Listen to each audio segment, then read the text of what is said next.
और आज बात करते हैं भारतीय संसद के उच्च सदन यानी राज्यसभा की।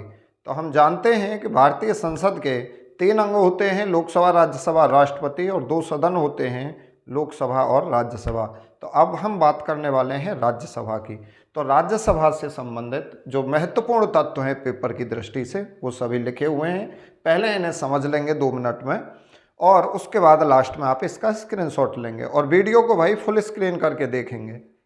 तो सबसे पहले हम देखेंगे कि जो राज्यसभा है वो संसद का उच्च सदन है। उच्च का मतलब क्या हुआ कि संसद के 2 सदन, लोकसभा और राज्यसभा हैं।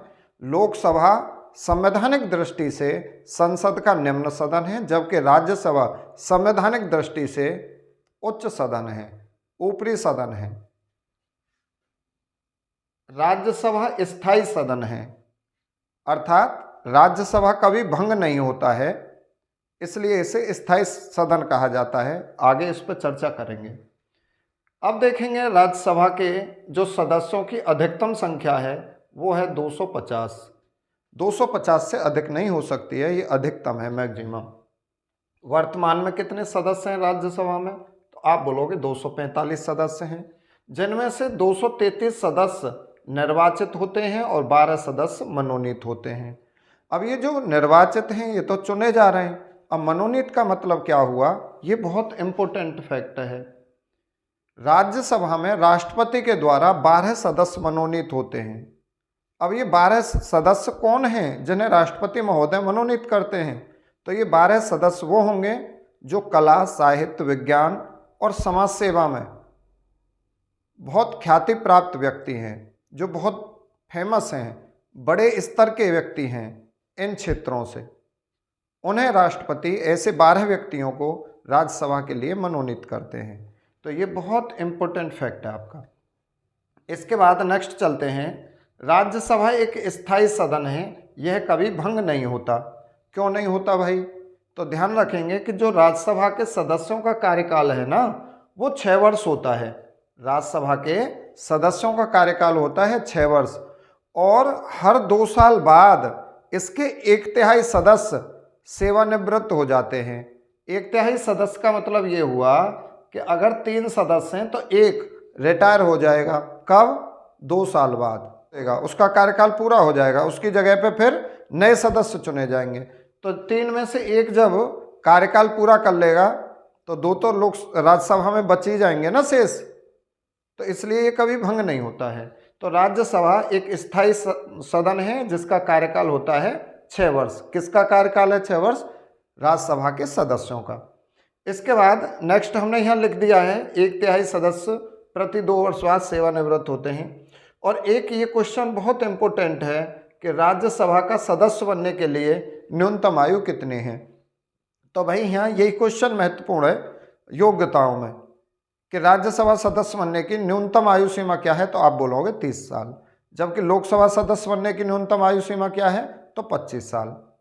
इसके बाद राज्यसभा सदस्य बनने के लिए और क्या योग्यता है? तो वो भारत का नागरिक हो, न्यूनतम आयु 30 वर्ष हो, लाभ के पद पे ना हो, पागल या दिवालिया ना हो, शिक्षित हो। बस यही मोटी मोटी बातें कॉमन है सबके लिए। आयु ध्यान रखेंगे, लोकसभा के लिए न्यूनतम आयु 25 साल, राज्यसभा सदस्य बनने के लिए न्यूनतम आयु 30 वर्ष।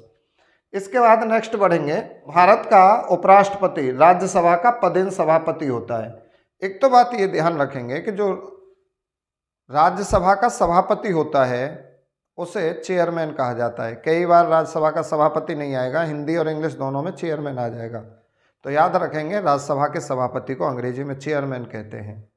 तो जो भारत का उपराष्ट्रपति होता है वही राज्यसभा का पदेन सभापति होता है, चेयरमैन होता है।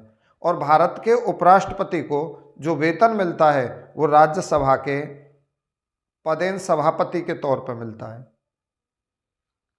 अब आगे बढ़ते हैं। मंत्रिपरिषद राज्यसभा के प्रति उत्तरदायी नहीं होती, क्योंकि मंत्रिपरिषद लोकसभा के प्रति उत्तरदायी होती है, राज्यसभा के प्रति उत्तरदायी नहीं होती। धन विधेयक के संबंध में राज्यसभा को केवल सिफारिश करने का अधिकार है, अर्थात किसी भी धन विधेयक को जो हमारी राज्यसभा है वो अस्वीकार नहीं कर सकती। केवल उस धन विधेयक के संबंध में लोकसभा को सिफारिश भेज सकती है। वो सिफारिश लोकसभा माने या न माने। अगर मान लो कि 14 दिन तक किसी धन विधेयक को राज्यसभा पास नहीं करती, तो 14 दिन जैसे ही पूरे होंगे, यानी 14 दिन के बाद वो धन विधेयक स्वतः ही पास मान लिया जाता है। अर्थात किसी भी धन विधेयक को राज्यसभा 14 दिन के लिए अपने पास रोक सकती है, इससे ज़्यादा कुछ नहीं कर सकती। तो ये पॉइंट आपका लिखा हुआ है। राष्ट्रपति राज्यसभा के एक वर्ष में कम से कम 2 अधिवेशन बुलाएगा और 2 अधिवेशनों के बीच में 6 माह से अधिक का अंतर नहीं होना चाहिए। पहले अधिवेशन के अंतिम दिन और दूसरे अधिवेशन के पहले दिन के बीच में 6 माह से अधिक का अंतर नहीं होना चाहिए। तो ये बहुत इम्पोर्टेंट है कि राज्यसभा का अधिवेशन कौन बुलाता है। तो राज्यसभा का अधिवेशन पूछे या लोकसभा का अधिवेशन पूछे, दोनों के दोनों राष्ट्रपति के द्वारा बुलाए जाते हैं और दोनों अधिवेशनों के मध्य में 6 माह से अधिक का अंतर भी नहीं होना चाहिए।